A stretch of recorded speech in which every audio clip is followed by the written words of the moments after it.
Hello. The title of my presentation is a coaxial probe for quantum Hall effect measurements in the AC regime. The work is a collaboration between INRIM, the Istituto Nazionale di Ricerca Metrologica, Politecnico di Torino, Physikalische Technische Bundesanstalt, PTB in Germany, and Exact Metrology Institute in Czech Republic. I am Luca Callegaro. I am a metrologist at INRIM working in impedance measurements. The activity is in the context of the GIQS project, Graphene Impedance Quantum Standard. The project is a joint research project of the European Metrology Programme for Innovation and Research, which is coordinated by the European Association of National Metrology Institutes, Euramet. It has a 3-year duration and 11 partners from Europe and Asia. The goals of the GIQS projects are the realization of impedance units, Ohm, Henry and Farad, in the revised SI, traceable to fundamental constants. The shortening of the primary traceability chain of calibration at stakeholder sites. The calibration of facility at smaller NMIs, calibration centers and industry. The achievement of electrical quantum standards for all metrology institutes. The fabrication of robust and beyond of the state-of-the-art graphene-based quantum standards. The development of cryocooler system to embed these standards in only one operation, and an effective knowledge transfer. GIQS is implemented in 4 work packages. Work package 1, graphene devices for AC quantum Hall effect applications. Work package 2, digital and Josephson impedance bridges for the realization of capacitance. Work package 3, graphene AC quantum Hall effect with digital and Josephson impedance bridges. And work package 4, creating impact. This talk belongs to work package 3. According to the revised SI, the impedance units are related to the quantum Hall effect, and in particular the practical realization of the Ohm, the SI-derived unit of electric resistance and impedance, can be realized by using the quantum Hall effect. There are guidelines for this, and an exact value of the von Klitzing constant, Rk, is provided. You can read it. The value is directly dependent on the fixed value of the electron charge and the fixed value of the Planck constant in the context of the revised SI. It is possible to realize the other impedance units, the Farad and the Henry, from the quantum Hall effect. The idea of this talk is to strongly shorten the traceability chain necessarily to realize the Farad unit, starting directly from the quantum Hall effect in the AC regime, and using a digital bridge to calibrate a gas capacitor. Then the capacitor can be scaled to larger and smaller values. The frequency of the realization should be close to the conventional frequency that is employed to maintain the capacitance unit, which is 10 kiloradian per second, so around 1592 Hz. It turns out that if you exploit the quantum Hall effect on the second step, so with a resistance which is half the von Klitzing constant, around 12 kilo-ohm, using a frequency around 1541 Hz, it is possible to have a capacitor which reactance is very close to the AC quantum Hall resistance. So this is the choice that we have. use a 8 nanofarad capacitor and use a frequency around 1541 Hz. Then a small frequency dependence can be corrected to go up to 1592 Hz. The present realization starts from the DC quantum Hall effect, and it is necessary to use a AC to DC calculable resistor to switch to the AC regime. Then coaxial transformers can be used to calibrate the capacitor. The aim, again, is to strongly shorten this traceability chain using very simple bridges. Here you can see the schematic of the bridge in a non-coaxial representation. The standards to be compared, here the resistor in red and the capacitor in blue, are in a mesh which is energized by orange generators that provide the measurement current and define the low voltage ports of the two standards. The green generator instead performs the primary balance. E1 and E2 are two sine waves in quadrature by properly shifting the samples of the digital generation. E0 is a generator that injects a small current that allows to balance the bridge. You can see on the right that the bridge is quite compact. It is completely automated by a balancing software that performs the measurement.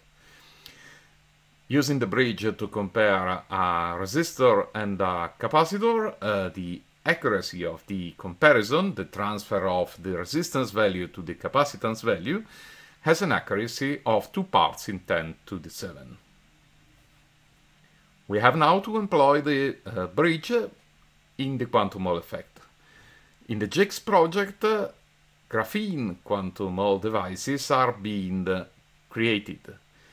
The graphene is an epitaxial graphene on silicon carbide, created at very high temperature in a furnace. You can see it on the right. And using lithography techniques, the device is made. You can see on the bottom right. Tests on these devices are ongoing in the framework of the project. You can see here a test on a specific device. In blue, you can see the quantum Hall resistance, and in red, the longitudinal resistance, which is an indicator of the quantization of the device and should go to 0 when the device is perfectly quantized. You can see that this is a measurement performed at 4.2 Kelvin. You can see that the quantization is reached for magnetic fields below 4 Tesla.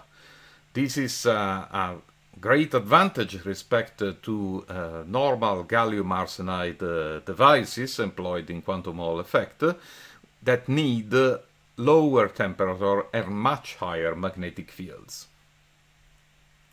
In order to exploit the properties of these devices, we created a new probe for the AC quantum Hall effect.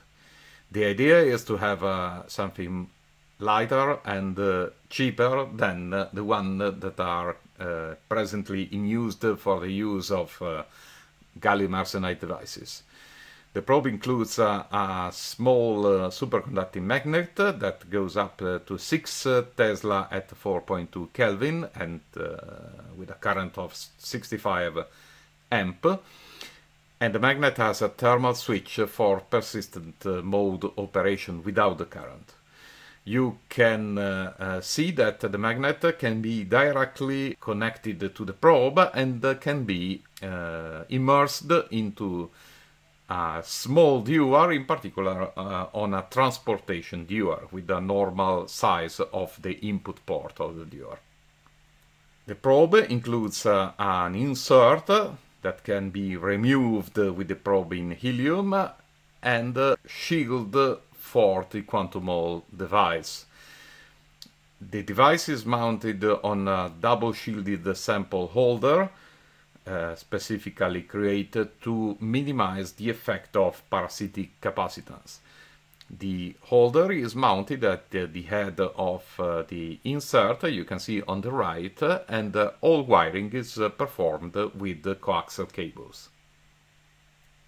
Here you can see a testing setup for the probe. The big blue cylinder is the cryostat, the probe is already inserted, and there is a number of instruments to operate the probe. On the bottom you have the magnet power supply, then there is a field reversal switch for the current of the magnet in order to invert the sign of the magnetic field. And we performed this testing in DC, so there is a DC isolated current source and a nanovoltmeter to perform the voltage reading on the sample. This is the outcome of the test. On the left you can see the quantized old resistance, on the right the longitudinal resistance.